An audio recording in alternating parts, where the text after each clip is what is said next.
Hi, friends. Cole from Selkirk United Church here with our midweek message for October 14th. First of all, I hope you all had a good Thanksgiving. I know some of you are going through some really difficult times right now, so especially for you, I hope that you found some moments of blessing and some moments of hope. And I hope you know that you are not alone. It's increasingly difficult for many people to find moments of joy right now or anything to be hopeful about. Smiles seem to be less common, so is laughter. Worried faces are the norm, and for many good reasons. I wonder if that explains in part why we had more people tuning into our online Thanksgiving Sunday service this past weekend. Not a huge amount more, but the numbers were definitely up over the first few days of viewing compared to the last many weeks. YouTube tells me that the Thanksgiving service had 50 more views over the first 3 days since it aired. I think that's actually fairly significant. And I wonder whether that was because people were longing for something, maybe longing for God these days, maybe longing for a sense of community, maybe wanting to hear an old familiar hymn like Come You Thankful People Come, or Now Thank We All Our God. Maybe more people were hoping to be reminded of what they have to be thankful for. Maybe they were feeling nostalgic for the beautiful way that the sanctuary is always decorated for Thanksgiving Sunday. We did have some beautiful pictures sent in with fall colors and harvest themes. I hope that people found some hope, either from the pictures or the music, or the scriptures or the other words offered, or some of the familiar faces. We need some more hope these days. But we also need reminders of the beauty that still does exist in our world. All of those things that we still do have that we can be thankful for. I hope you found some of that in our worship this past Sunday.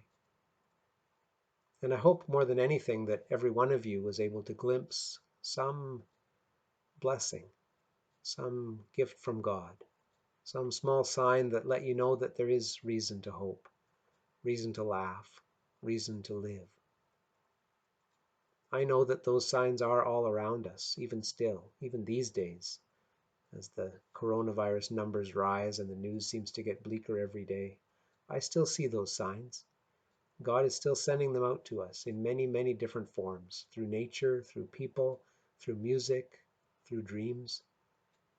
Keep looking for those signs of hope and signs of beauty that still exist all around you. As I was thinking about this theme, I was reminded of a little story I read a few weeks ago. I've been saving it for a little while, but now seems a good time to share it. It's just a little vignette written by Erica Martin many years ago now, just at the time when the Gulf War was beginning in the Middle East. Erica wrote these words, I think it was a few weeks into the war. She was writing about the experience she had in those days. She writes,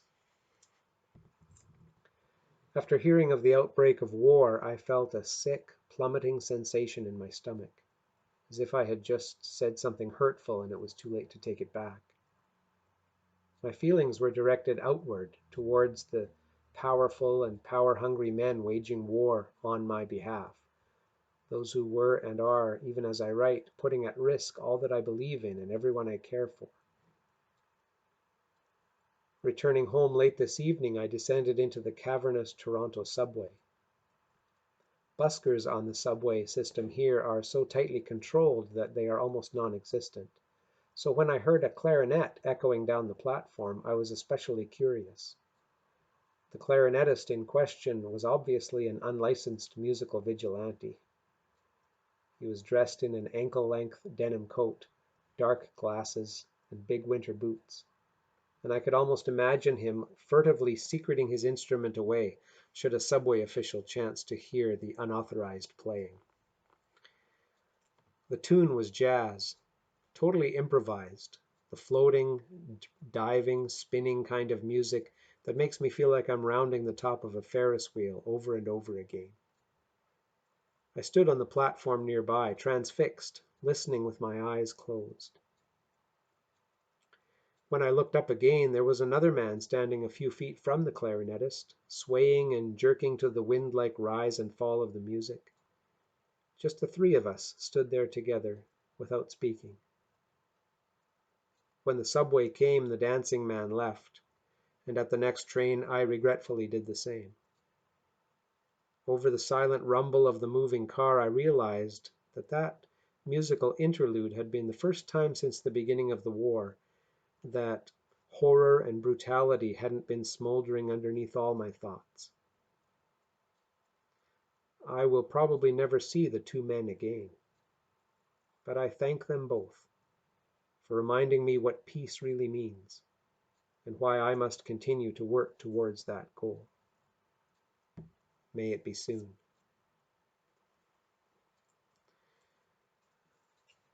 That's from Erica Martin. Indeed, may it be soon. Whether it is a war that we're facing, or a virus, or unemployment, or depression, or illness, or stress of some other kind, I hope that we all continue to work towards the goal of peace that Erica is talking about. Peace, wholeness, love, kindness, community, compassion, all those things that God wants our lives to be filled with and focused on.